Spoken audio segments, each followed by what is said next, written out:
Hello everyone, welcome to Students Point. This is 28th of January and we are going to see all of the important questions for the day. और videos की updates और PDF पाने के लिए you can join us on Telegram by writing the channel's name students point. आप हमें Instagram पे follow कर सकते हैं by writing the user name the students point. और वीडियो अगर आपको अच्छी लगे तो don't forget to like the video and share the video with your friends and loved ones. Also don't forget to press the subscribe button and the bell icon to receive the notification. चलिए शुरू करते हैं, लेकिन सबसे पहले question for the day and everyone has to answer this question in the comment section. The question is, Bodos, sometimes in news, are the tribal community of mainly which state? Very important question from my perspective. Let's see how many of you can answer it. Let's begin now. The first question. The biggest ever climate survey. Climate survey जो अब तक का सबसे बड़ा ऐसा सर्वे है और उस सर्वे का नाम है United Nations climate survey has been recently conducted by. तो United Nations climate survey conduct किया गया है by UNDP, United Nations developmental programme. So यह A is the right answer. UNDP ने इस सर्वे में 50 कंट्रीज़ को कवर किया है एंड 1.2 मिलियन पीपल को कवर किया है इस सर्वे में। इस सर्वे का एक और नाम है people's climate vote. I repeat, people's climate vote. इस सर्वे में ये सामने आया कि most of the people are in support of more comprehensive climate policies. Survey में लोगों से पूछा गया था that whether people will support and consider climate change as a global emergency और not, and how much they support this 18 major climate policies across 6 action areas which include areas of protecting people, economy, transport, energy, food, farms and nature. और इस question में ये सामने आया कि around 2/3 of the people consider climate change as a global emergency।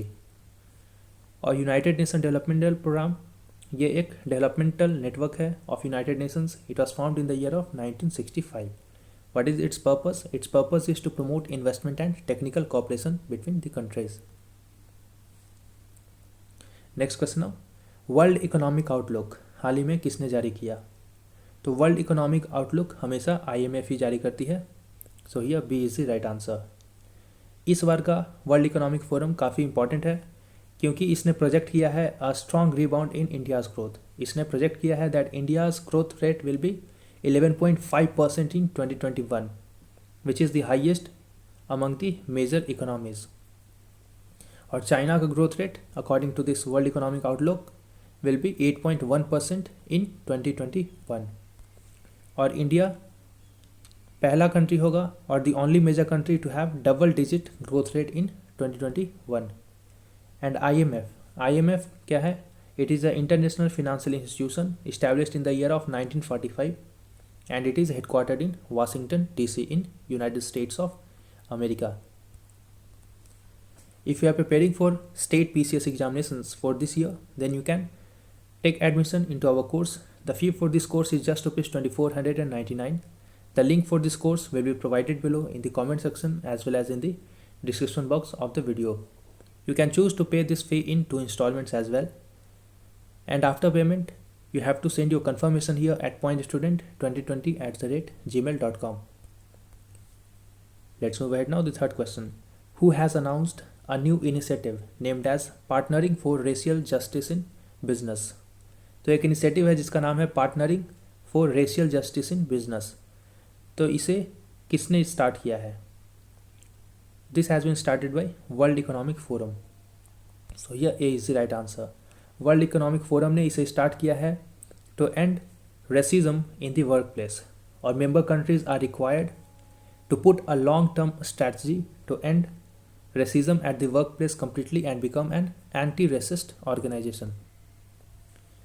India की तरफ से Indian technology service companies like Tata Consultancy Services, Infosys have joined this coalition। और ये डावोस एजेंडा समिट 2021 के अंडर ये सबमिट किया गया है, एक्सेप्ट किया गया है इस इनिशिएटिव को। और डावोस एजेंडा समिट 2021 क्या है?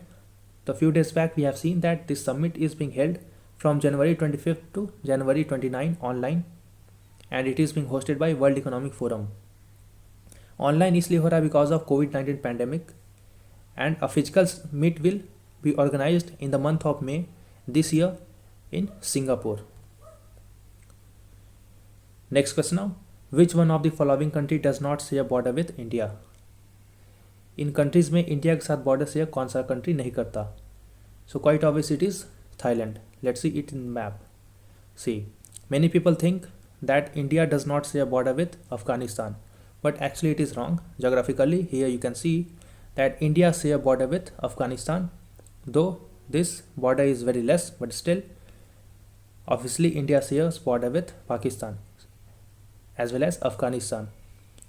And though at present, though because this area is being occupied by Pakistan, which we called as POK or Pakistan occupied Kashmir, and this was the area which share border with this Afghanistan area, and this is our Jammu and Kashmir, and this is quite obvious Ladakh.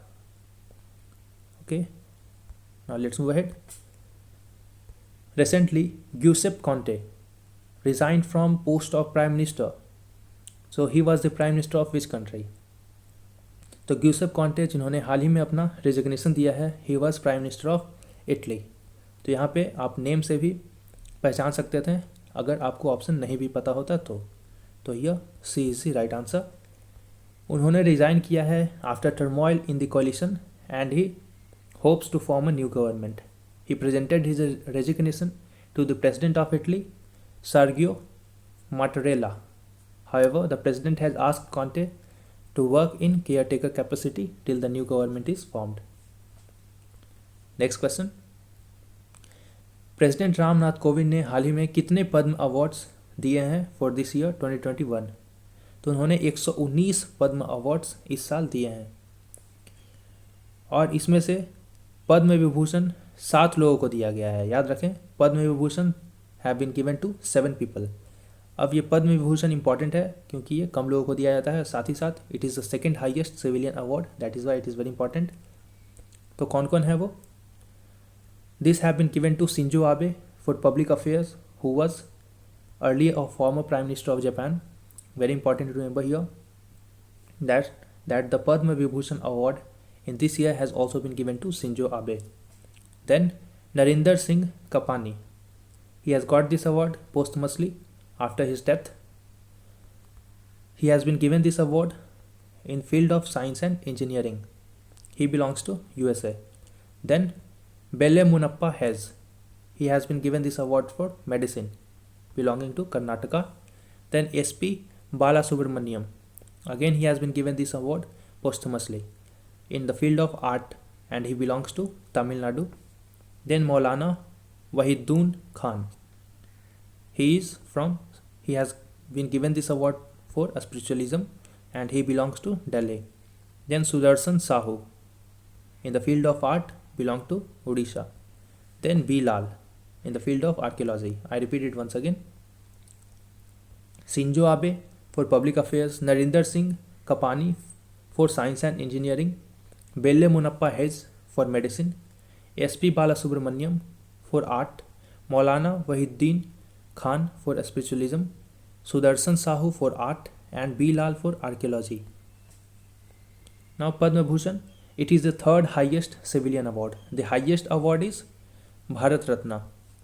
The second highest civilian award in India is Padma Vibhushan. The third highest civilian award in India is Padma Bhushan, and the fourth highest is Padma Shri. Okay. और Padma Bhushan, this year 10 people have been conferred with Padma Bhushan, और Padma Shri दिया गया है 102 लोगों को. And if you have found the video useful till now, then don't hesitate to like the video and share the video with as many friends of yours on different social medias as you can. Also subscribe to the channel and press the bell icon to receive the notification of all the latest videos. Next question now. UNCTAD के बारे में given statements को consider करना है, and then we have to tell which of the following is correct or not. UNCTAD is a permanent intergovernmental body established in 1964. So this is correct. The year is important here, 1964. Just 2 years ahead when Indo-China war happened. Then investment trends monitor report is issued by UNCTAD. This is also correct. So here both of these options are correct, so C is the right answer. Why it was in news? Because रेसेंट investment trends monitor report में ये पता लगा है that FDI has collapsed और it has decrease by 42% in the year 2020। 2020 में FDI लगभग 42% कम हुआ है, जहां 2019 में द FDI और foreign direct investment was around $1.5 trillion. वहीं ये घटकर 2020 में हो गया है $859 बिलियन। तो काफ़ी गिरावट, लगभग 42% गिरावट देखने को मिला है। However, surprisingly, or you may say not surprisingly even, because many factors were working together, so India has witnessed a sharp increase in FDI of up to 13% on year-to-year basis. For China, there was increase of just 4% in FDI inflows. However, absolute terms में China is much ahead than India. Absolute terms में China में FDI आया around 163 billion $, वहीं India में FDI आया 57 billion $। ये data भी आपसे पूछ सकते हैं that how much FDI India accepted और इनफ्लोड और रिसीव्ड इन द ईयर 2020। तो इट वाज 57 बिलियन $।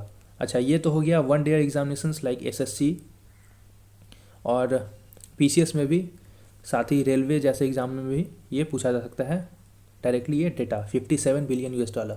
लेकिन UPSC एस्पायरेंट्स के लिए क्वेश्चन कुछ ऐसा आएगा दैट स्टेटमेंट ऐसे देंगे that entire world including India has witnessed a decline in inflows of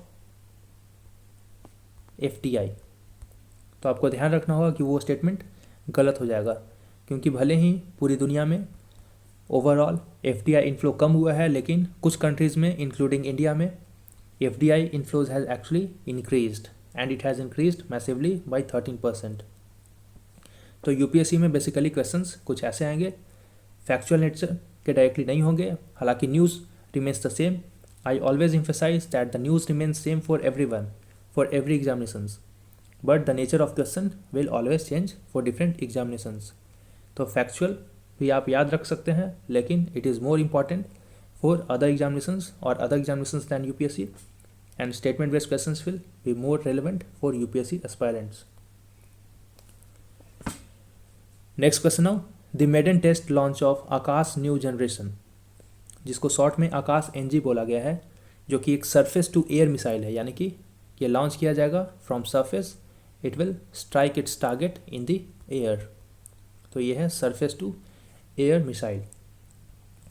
तो ये इसका जो लॉन्च किया गया है, it was successfully conducted at which place? It was conducted at Balasore. So here B is right answer, Balasore which is of the coast of Orissa. ये है क्या? तो it is an improved version and a new generation of surface to air missile which is engineered to shoot down extremely high performing fighter aircraft, and the seeker head of Akash NG have been developed by DRDO Laboratory Research and Research Center, Emirat. Next question now. A contingent of whole country's armed forces participated in the Republic Day parade. तो ये contingent जो arm forces का था, जिन्होंने republic day parade में India में participate किया, वो था बांग्लादेश से। सो ये सी इज राइट आंसर।